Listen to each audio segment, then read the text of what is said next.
بسم الله الرحمن الرحيم. الحمد لله نحمده ونستعينه ونستغفره ونؤمن به ونتوكل عليه ونعوذ بالله من شرور أنفسنا ومن سيئات أعمالنا ونعوذ بالله من شرور أنفسنا ومن سيئات أعمالنا ونعوذ بالله من شرور أنفسنا ومن سيئات أعمالنا من يهده الله فلا مضل له ومن يضلله فلا هادي له ونشهد أن لا إله إلا الله وحده لا شريك له ونشهد أن سيدنا ونبينا وشفيعنا وسندنا ومولانا محمدا عبده ورسوله صلى الله عليه وعلى آله وأصحابه ومن تبعهم بإحسان إلى يوم الدين. أما بعد فأعوذ بالله من الشيطان الرجيم. يا أيتها النفس المطمئنة ارجعي إلى ربك راضية مرضية فادخلي في عبادي وادخلي جنتي. وقال النبي صلى الله عليه وسلم من أحب لقاء الله أحب الله لقاءه ومن كره لقاء الله كره الله لقاءه أو كما قال النبي صلى الله عليه وسلم. صدق الله العظيم وصدق رسوله النبي الكريم ونحن على ذلك لمن الشاهدين والشاكرين والحمد لله رب العالمين.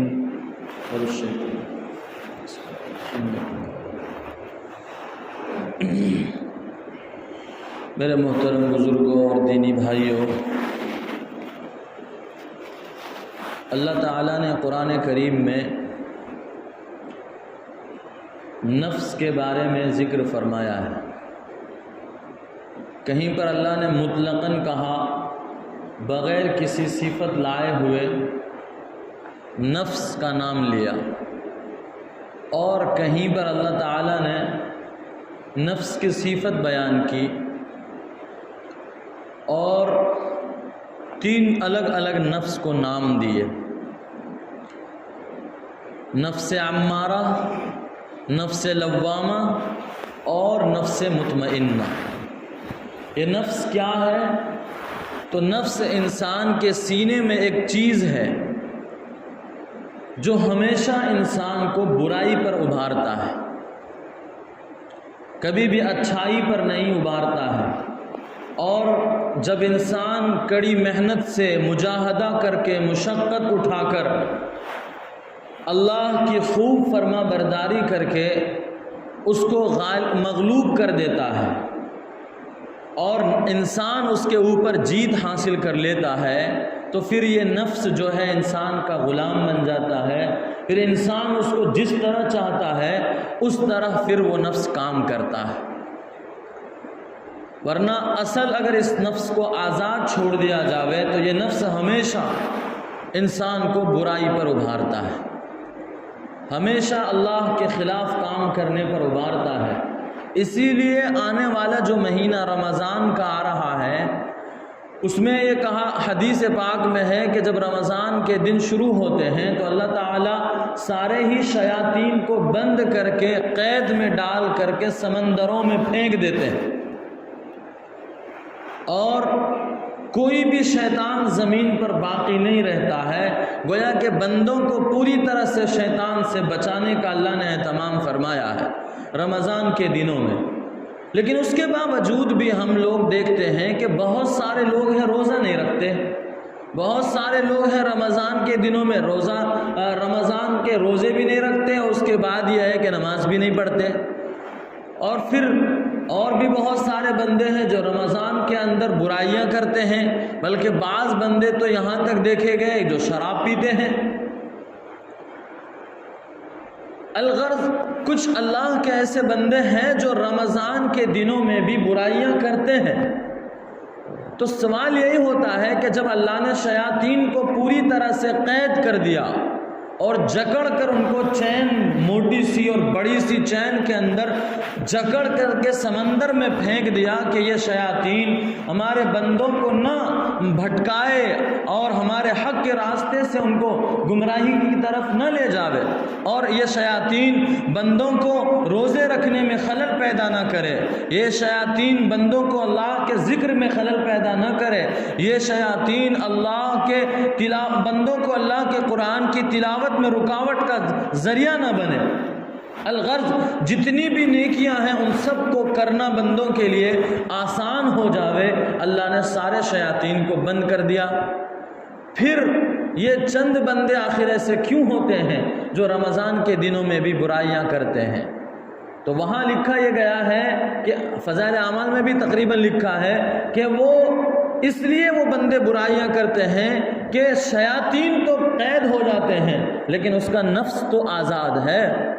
جب نفس آزاد ہے تو وہ نفس ہی اس بندے کو، جو کہ اس نے نفس پر محنت نہیں کی اور نفس پر اپنے آپ کی جیت حاصل نہیں کی ہے، تو نفس آزاد رہتا ہے، پھر وہ نفس ہی بندوں کو شیاطین کے بغیر بھی بھٹکاتا ہے اور اللہ کے نافرمانی کرنے پر مجبور کرتا ہے۔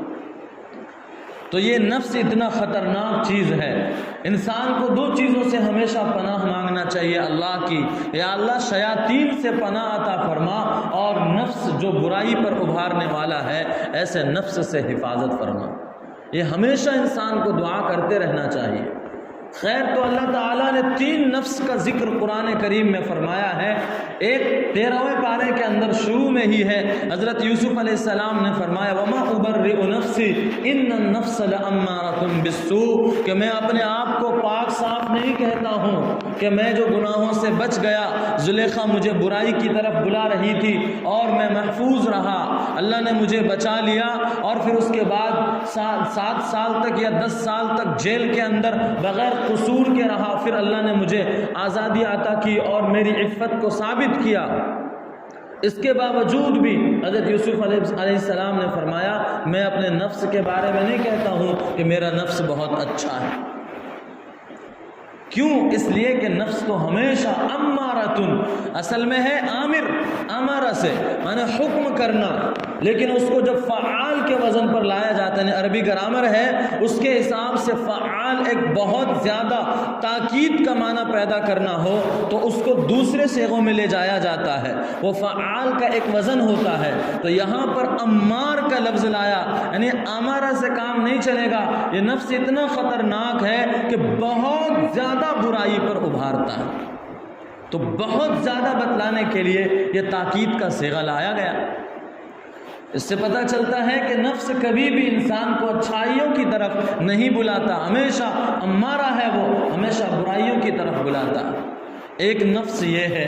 دوسرا نفس یہ ہے کہ نفس لوامہ، وہ ملامت کرنے والا نفس ہے۔ وہ کیا ہے کہ جب انسان برائی کر کے پھنس جاتا ہے، یہی نفس بار بار برائی کرواتا ہے، اور جب انسان پھنس جاتا ہے تو یہی نفس اس کو ملامت کرتا ہے کہ تجھے اس طرح سے نہیں کرنا چاہیے تھا، ایسا ویسا، پھر انسان نا امید ہو جاتا ہے۔ تو یہ ہے نفس لوامہ، خود برائی کروایا بندے سے اور پھر بندے کو خود ہی ملامت کر رہا ہے، گویا کہ بندے کو اکیلا چھوڑ دیتا ہے یہ نفس۔ اسی لیے انسان کو نفسانی خواہشات پر نہیں چلنا چاہیے، انسان کو اپنے نفس کے تابع نہیں ہونا چاہیے۔ نفس کیا کرتا ہے یہ سمجھ لیجئے، جتنی بھی برائیاں دنیا میں ہیں وہ سب نفس کے تابع ہیں، یا شیاطین کرواتے ہیں یا نفس کرواتے ہیں، ان دونوں کے علاوہ انسان برائی کر ہی نہیں سکتا۔ خیر، جب بندہ محنت کرتا ہے، مجاہدہ کرتا ہے، ذکر کی پابندی کرتا ہے اور اللہ کی عبادت کی پابندی کرتا ہے، قرآن کی تلاوت کرتا ہے، دل کے اندر برائیوں کے شوق آتے ہیں لیکن برائیوں کے بندھن کو توڑ کر اور نیکیوں کی طرف بڑھتا ہے، دل چاہ رہا تھا، دل نہیں چاہتا، وہ نفس چاہتا ہے کہ نہیں چاہ رہا ہے کہ نیند بہت گہری آ رہی ہے، فجر کا وقت ہے، نرم نرم بستر سے کیسے اٹھ کر فجر کی نماز کو جاؤں، چلو جا کر صبح قضا کر لیں گے، یہ اندر سے نفس کہہ رہا ہے۔ لیکن بندہ نفس کی چیزوں کو توڑ کر اور نفس کے فرمان کو چھوڑ کر اٹھے نرم نرم بستر سے اور جائے وضو کرے اور جا کر فجر کی نماز ادا کرے، یہ ہے نفس کو ہرانا اور نفس کے مقابلے میں آنا۔ یہ تو ایک مرتبہ میں نہیں ہوتا، بہت محنت کرنی پڑتی ہے، بہت مشقت کرنی پڑتی ہے، اس کے بعد یہ نفس قابو میں آتا ہے، پھر ہم جو چاہتے ہیں نفس بھی وہی کرنے پر مجبور ہوتا ہے۔ جب انسان ان دونوں نفس لوامہ اور نفس امارہ سے بچ جاتا ہے تو وہ نفس اس کا مطمئنہ بن جاتا ہے۔ کیا بن جاتا ہے؟ مطمئنہ بن جاتا ہے۔ مطمئنہ کے کیا معنی؟ وہ نفس اطمینان والا بن جاتا ہے، نفس یقین والا بن جاتا ہے، ایسا نفس بنتا ہے جو اللہ سے راضی ہو، اور اللہ ایسے نفس والوں سے راضی ہوتے ہیں۔ تو کیسے ہوتے ہیں میرے بزرگوں؟ اچھا پھر اس کے بعد دیکھیے کہ قرآن کریم میں اللہ نے ایک جگہ فرمایا کہ یہ حضرت یوسف علیہ السلام کا قصہ، اس کے علاوہ سورہ قیامہ میں نفس لوامہ کا تذکرہ، اور اس کے بعد اما پارہ 30ویں پارے کے اندر سورہ فجر میں اللہ نے فرمایا یا ایتھا النفس المطمئنہ، جو میں نے آپ کے سامنے تلاوت کی آیت، کہ اے نفس مطمئنہ، اے نفس مطمئنہ، ارجعی الی ربک، اپنے رب کی طرف لوٹ جا، اپنے رب کی طرف لوٹ جا۔ یعنی جب انسان نفس پر خوب محنت کر لیا اور اللہ کی ساری فرما برداریوں کو بجا لایا، نبی کے ہر ہر حکم کو مانا، نبی کے ہر ہر سنت پر چلا، اور اس کے علاوہ دنیا میں اپنے آپ کو برائیوں سے بچاتا رہا، تو یہ نفس اب اس کا مطمئنہ بن گیا۔ اس نفس کو اللہ تعالیٰ خطاب کرتے ہیں، اس کو پکارتے ہیں، اس کو کہتے ہیں کہ اے نفس مطمئنہ، اب تو تیرے رب کی طرف لوٹ جا، اب تو تیرے رب کی طرف لوٹ جا۔ ہم نے ہمارے حضرت شیخ کا بیان سنا، حضرت مولانا اشرف علی تھانوی رحمۃ اللہ علیہ کے حوالے سے بیان کرتے ہیں کہ اللہ تعالیٰ نے قرآن کریم کے اندر 3 نفس کا تذکرہ کیا، لیکن تینوں نفس میں اللہ نے جو بلانا پسند کیا، پکارنا پسند کیا، وہ نہ نفس لوامہ کو پکارا، نہ نفس امارہ کو پکارا، اگر پکارا تو نفس مطمئنہ کو پکارا۔ یوں کہا کہ اے نفس مطمئنہ۔ آخر ایسا کیوں؟ نفس مطمئنہ والے یعنی جو انسان اللہ کا فرما بردار بن گیا وہ بھی اللہ کا بندہ، نفس لوامہ والا جو اللہ کا نافرمان ہے، یا نفس امارہ والا جو اللہ کی بات نہیں مانتا ہے، یہ دونوں نفس بھی تو انسان ہی کے اندر ہے، یہ دونوں نفس بھی تو انسان ہی کے اندر ہے، اور یہی انسان ہی ان دونوں کا مالک ہے، اور ہر انسان اللہ کا بندہ ہے۔ تو اللہ تینوں کو بلاتے، کہتے تھے یا ایھا النفس اللوامہ، یا ایھا النفس الامارہ، لیکن نہیں، اللہ نے دونوں جگہ نفس لوامہ کو بھی نہیں بلایا، اپنے خطاب سے نہیں پکارا، اے کہہ کے نہیں بلایا، اور جب بلایا تو نفس مطمئنہ کو بلایا۔ آخر کیا وجہ ہے؟ حضرت مولانا اشرف علی تھانوی رحمۃ اللہ علیہ فرماتے ہیں اس کی وجہ یہ ہے کہ اللہ تعالیٰ نے ہمیں نفس لوامہ والا ہوں یا نفس امارہ والا ہوں، اس کو اللہ نے اپنے خطاب میں شامل کرنا ہی پسند نہیں کیا کہ تو اے نفس لوامہ کے مالک، اے نفس امارہ کے مالک، تو ایسا ہے ہی نہیں کہ تجھے پکاروں میں، تو میرے خطاب کے لائق ہی نہیں ہو، تم تو میری نافرمانیوں میں مبتلا ہو، میں بھلا تمہیں کیوں پکاروں؟ میں تو ان کو پکاروں گا، میں تو اپنا ان کو بناؤں گا جو نفس مطمئنہ والے ہیں۔ میرے بزرگوں، آج ہم اور آپ جو ہیں وہ نفس مطمئنہ سے بہت دور ہیں، نفس لوامہ میں شامل ہیں یا نفس امارہ میں شامل ہیں کہ ہمارا دل جو چاہ رہا ہے، یعنی ہمارا نفس اندر سے جو کرنے کو کہہ رہا ہے وہ ہم کر رہے ہیں، اللہ کی فرما برداری سے بہت دور۔ اور ایسے غافل ہیں کہ حضرت حسن بصری رضی اللہ تعالی عنہ سے کسی نے پوچھا، ان کے شاگردوں میں سے کسی نے کہ حضرت میں لوگوں کو بیدار کرنا چاہتا ہوں، میں بہت بیان کرتا ہوں، میں ایک مسجد کا امام ہوں، میں بہت بیان کرتا ہوں اور لوگوں کو بیدار کرنا چاہتا ہوں، لیکن لوگ ہیں کہ بیدار ہونے کے لیے تیار نہیں، لوگ غفلت کی نیند میں سوئے ہوئے ہیں، میں بہت جگانا چاہتا ہوں تو حضرت حسن بصری رحمۃ اللہ علیہ نے فرمایا کہ بیدار وہ ہوتے ہیں، جاگتے وہ ہیں جو سوئے ہوئے ہوتے ہیں۔ تم جن کو بلاتے ہو وہ سوئے نہیں، وہ تو مر چکے۔ ایسے نفس والے ہیں، نفس امارہ والے ہیں، نفس لوامہ والے ہیں، ایسے نفس مر چکے ہیں۔ اور ایسے نفس جب مر چکے ہیں تو مرے ہوئوں کو کتنا بھی بلایا جاوے وہ جاگتا نہیں ہے۔ میرے بزرگوں، آج ہم لوگ بھی غفلت کی وجہ سے مر چکے ہیں۔ کیسے مر چکے ہیں آپ اندازہ لگائیے۔ یہ ہمارے حضرت شیخ کہتے ہیں کہ یہ جو کورونا کا زمانہ آیا، اس زمانے میں ہم نے دیکھا کہ دنیا کا کیا عالم تھا، دنیا کا کیا حال تھا۔ ساری دنیا بند پڑی تھی، انسان ایک دوسرے سے ملاقات کرنا پسند نہیں کر رہا، اور پھر انہی ہاتھوں کے ذریعے سے کئی جنازوں کو دفن کیا، یا جنازے کو دفن ہوتے ہوئے دیکھا ہم نے۔ یا اس وقت سب یہ کہہ رہے تھے یہ اللہ کا عذاب ہے، لیکن اللہ کے عذاب سے کتنے لوگوں کے اندر غفلت سے کتنے لوگ ایسے ہیں جو غفلت کی نیند سے بیدار ہوئے۔ کورونا کے زمانے سے پہلے نمازیں چھوڑتے تھے، کورونا کا ختم ہونا آج بھی نمازیں چھوڑ رہے ہیں۔ کورونا سے پہلے آپس میں لڑائیاں کرتے تھے، آج بھی لڑ رہے ہیں۔ کورونا سے پہلے انسان جو سود کھانے والے تھے وہ سود کھا رہے ہیں، وہ آج بھی سود کھا رہے ہیں۔ کورونا سے پہلے حلال حرام کی کمائی کے بغیر جیسے پیسے اور دولت آنا ہو وہ آنا چاہیے، وہ اس وقت بھی تھا، آج بھی ہے۔ تو ہم غفلت سے کہاں بیدار ہیں؟ اگر ہم سوئے ہوئے ہوتے، ہمارا نفس سویا ہوا ہوتا تو ہم اللہ کے اس عذاب سے جاگ جاتے اور استغفار کرتے، توبہ کرتے، لیکن چونکہ ہمارا نفس ہمیں اتنا زیادہ گناہوں پر ابھارا ہے کہ ہمارا نفس ہمیں مار چکا ہے، وہ نفس ہم پر جیت چکا ہے، اسی لیے ہمیں بیداری نہیں ہو رہی ہے۔ ضرورت اس بات کی ہے کہ ہم اور آپ بیدار ہوں، غفلت سے جاگیں، توبہ اور استغفار کریں۔ ایک آخری مثال ہم آپ کے سامنے پیش کرتے ہیں۔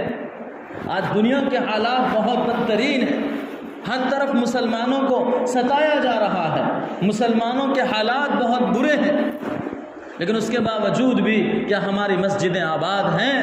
کیا مسجدوں میں رونے والے ہیں؟ کیا رات کو مصلی پر کھڑے ہو کر اللہ کے سامنے معافی مانگنے والے ہیں؟ نہیں ہیں۔ ہم میں سے ہر کوئی یہ سوچ رہا ہے کہ ہم پاکیزہ ہیں، ہم اچھے ہیں، برے تو وہ لوگ ہیں۔ حالانکہ یہ نہیں، اس کا الٹا ہونا چاہیے تھا، دوسروں کو ہم سمجھتے وہ اچھے ہیں، برے تو ہم ہیں۔ اسی لیے حضرت یوسف علیہ السلام کے جو وہ آیت میں نے سنائی، حضرت یوسف علیہ السلام اتنے بڑے گناہ سے بچنے کے باوجود اور مشقتوں کو کاٹنے کے باوجود کہتے میں اپنے آپ کو اچھا نہیں کہتا ہوں، میں اپنے نفس کو بہت اچھا نہیں سمجھتا ہوں، کیونکہ نفس تو برائی پر ابھارتا ہے، وہ تو اللہ نے بچایا ہے۔ تو نبی ہو کر بھی جب اپنے آپ کو قصوروار سمجھ رہے ہیں۔ اس کے علاوہ جنگ بدر جب رمضان المبارک میں ہونے والی تھی، اللہ کے نبی علیہ السلام کی کتنی زیادہ آہو زاری کے ساتھ تڑپ تڑپ کر ہمارے نبی کی دعائیں ہیں، آپ کتابوں میں پڑھیے۔ آپ کے بدن پر ہمیشہ 2 چادر ہوا کرتے تھے، ایک آپ لنگی کی طرح پہنتے تھے اور ایک چادر سے آپ اوپر بدن ڈھکتے تھے۔ جنگ بدر کے موقع پر صفیں بچھی، صفیں بنائی گئی، اور ایک طرف دشمنوں کا لشکر ہے، ایک طرف مسلمانوں کا لشکر ہے۔ نبی علیہ السلام صف بنانے کے بعد آپ خیمے میں چلے گئے، اور وہاں جانے کے بعد آپ تڑپ تڑپ کر اللہ سے دعائیں کر رہے ہیں، رو رہے ہیں، ایسا رونا رو رہے ہیں کہ فرشتوں کو رونا آ رہا ہے۔ اور پھر اس کے بعد حضرت صدیق اکبر رضی اللہ تعالیٰ عنہ نے دیکھا کہ میرے آقا اتنے زیادہ وقت ہو گئے، اب تک آپ کیوں نہیں نکلے ہیں؟ اور جنگ کے لیے دشمن للکار رہے ہیں، دشمن کہہ رہے ہیں تم ڈر گئے، میرے آقا کیوں اندر سے نہیں آ رہے؟ جب اندر جا کر دیکھا تو جناب محمد الرسول اللہ صلی اللہ علیہ وسلم تڑپ رہے تھے، رو رہے تھے۔ کیسے رو رہے تھے؟ حضرت ابوبکر صدیق رضی اللہ تعالیٰ عنہ نے دیکھا کہ آپ اس طرح سے ہاتھ اٹھائے ہوئے ہیں اور آسمان کی طرف رخ کیے ہوئے ہیں، اور ایسے رو رہے ہیں کہ آنسو گر رہے ہیں، آپ کے بدن پر جو چادر تھے وہ بھی نیچے چلے گئے۔ آپ کو یہ خیال تک نہ تھا کہ کیا ہو رہا ہے میرے ساتھ، اتنے زیادہ تڑپ کر رو رہے ہیں. اور وہ کون ہیں جن کو اللہ تعالیٰ نے خود وعدہ کر دیا ہے لیغفر لک اللہ ذنبک لیغفر لک اللہ ما تقدم من ذنبک وما تأخر، کہ میرا نبی میں مدد کروں گا آپ کی مغفرت آپ اللہ نے کر دی ہے. اور جنگ بدر کے بارے میں تو اللہ نے مدد کا وعدہ کیا تھا. سوال یہ ہوتا ہے کہ نبی ہو کر اللہ پر بھروسہ نہیں تھا کہ اللہ سے جا کر دعائیں کر رہے، جب اللہ نے وعدہ کر ہی لیا ہے کہ اے نبی ہم آپ کی مدد کریں گے. تو یہاں محدثین جواب دیتے ہیں کہ اصل میں اللہ کی رحمت اس وقت نبی علیہ السلام کے سامنے تھی اور اللہ کا غیظ و غضب سامنے تھا کہ اللہ چاہے وعدہ کر چکے ہیں لیکن جب غصہ میں آئیں تو اللہ وعدہ بھی چھوڑ دیں گے اور ہمیں سزا دینے پر آئیں تو سزا دیں گے. آج بھی میرے بزرگوں میرے اللہ نے ہمیں اور آپ سے وعدہ کیا ہے. اللہ نے خود فرمایا کہ میں اس امت کو عذاب نہیں دوں گا جب تک کہ یہ لوگ استغفار کرتے رہیں گے.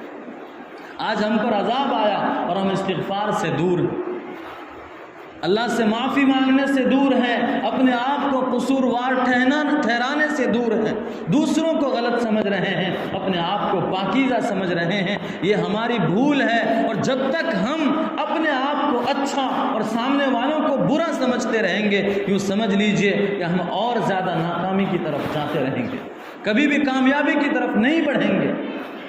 ہاں اگر کامیاب ہونا چاہتے ہیں، دیکھنا چاہتے ہیں کہ ہمارے مسلمان خوش ہوں، ہم خوش ہوں، ہمارے گھر محفوظ رہیں، ہماری عزت و آبرو محفوظ رہے، ہمارے اللہ کا لایا ہوا کلام محفوظ رہے، کوئی دشمن ہم پر جیت نہ سکے، تو اس کے لیے یہی ضروری ہے کہ ہم اپنے آپ کو قصوروار سمجھیں، ہم اپنے آپ کو خطاوار سمجھیں، اپنے آپ کو گنہگار سمجھیں اور اللہ کے سامنے روئیں.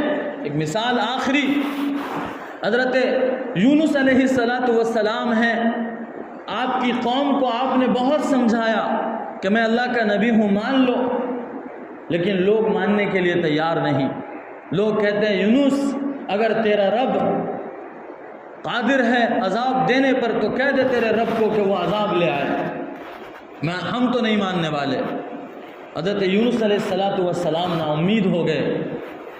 اتنی زیادہ بدماشیاں کی قوم نے یونس علیہ السلام بغیر اللہ کی اجازت کے انتظار کیے ہوئے آپ اس گاؤں کو چھوڑ کر جانے لگے اور چل دیے. قصہ آپ لوگوں کو معلوم ہے. کشتی پر سوار ہوئے، پھر اس کے بعد کشتی میں جب سوار ہوئے ہیں، کشتی جب بیچ دریا میں گئی ہے تو وہاں جا کر وہ ہلنے لگی. کشتی پر جو لوگ تھے انہوں نے کہا کہ کوئی ایسا ہے جو ایسا لگتا ہے اپنے مالک کو چھوڑ کر بھاگا ہے، اپنے مالک کی اجازت کے بغیر بھاگا ہے.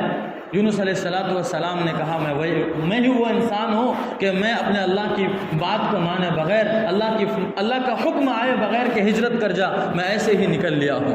لوگوں نے کہا نہیں آپ تو بہت اچھے چہرے والے، آپ کے چہرے چمک رہے ہیں، آپ خوبصورت لگ رہے ہیں، آپ بھلا کیسے ایسے ہو سکتے ہیں؟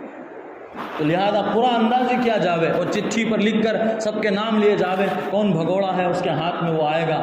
ہر بار قرآن اندازی پر حضرت یونس علیہ السلام کا نام آیا. اللہ دکھانا چاہ رہے تھے یونس میری بات کے بغیر کیسے چلا ہے. قرآن اندازی ہوئی، لہذا کہا گیا، لوگوں نے کہا کہ جب یہ بات ہے تو اس آدمی کو چاہیے کہ وہ کشتی سے اتر جاوے ورنہ ہم سب کے سب مارے جائیں گے. حضرت یونس علیہ السلام نے کہا میں اتر جاتا ہوں. 20 سمندر میں کودے ہیں. اندر مچھلی تیار تھی جس کو اللہ نے حکم دے رکھا تھا کہ یاد رکھنا یہ تیرا نوالا نہیں ہے، یہ تیرا لقمہ نہیں ہے، یہ میرا محبوب بندہ ہے. بس انہیں سبق سکھانا ہے کہ اللہ کے فرمان کے بغیر کس طرح سے چل دیے، وہ اسے حفاظت سے رکھنا. مچھلی کے پیٹ میں گئے اور سمندر کا اندھیرا، مچھلی کے پیٹ کا اندھیرا، پھر رات کا اندھیرا. جب رات اندھیری ہوئی تو حضرت یونس علیہ السلام کو آواز آئی، کوئی پڑھ رہا ہے لا الہ الا انت سبحانک انی کنت من الظالمین. بھائیو یہ وہ آیت ہے کہ انسان جب یقین کر کے پڑھے لا الہ الا انت سبحانک، اے میرے مولا آپ کے سوا کوئی معبود نہیں ہے، آپ کے سوا کوئی خالق نہیں ہے اور آپ بالکل ہر عیب سے پاک ہیں. انی کنت من الظالمین، میں ظالم ہوں، میں نے نفس پر ظلم، اپنے آپ پر ظلم کیا، نفس کی فرما برداری کی، آپ کو بھلا دیا، میں ظالم ہوں۔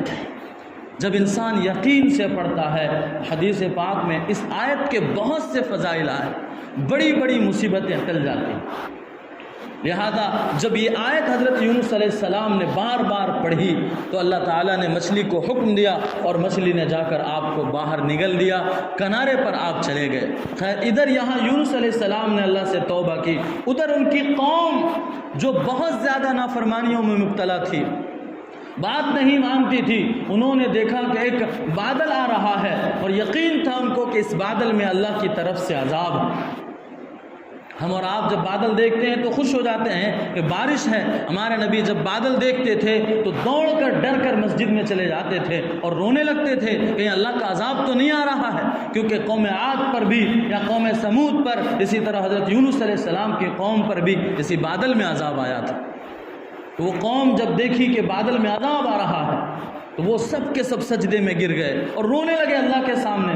نبی نہیں ہیں، نبی تو کہیں دور ہیں ان کے چاہنے، اور ان کے جو سب سے اہم انسان تھے، لیکن یہ قوم جو نافرمانیوں میں مبتلا تھی، آج انہیں اپنے گناہ یاد آ رہے ہیں، وہ سارے کے ساری قوم سجدے میں گری اور اللہ کے سامنے رو رو کر استغفار کرنے لگے، معافی مانگنے لگے، یا اللہ ہم سے غلطی ہوئی، ہم نے آپ کے بندے کی بات نہ مانی، ہم معافی چاہتے ہیں، ہمیں معاف کیجئے، ہم آئندہ کے لیے وعدہ کرتے ہیں کہ کبھی آپ کی نافرمانی نہیں کریں گے۔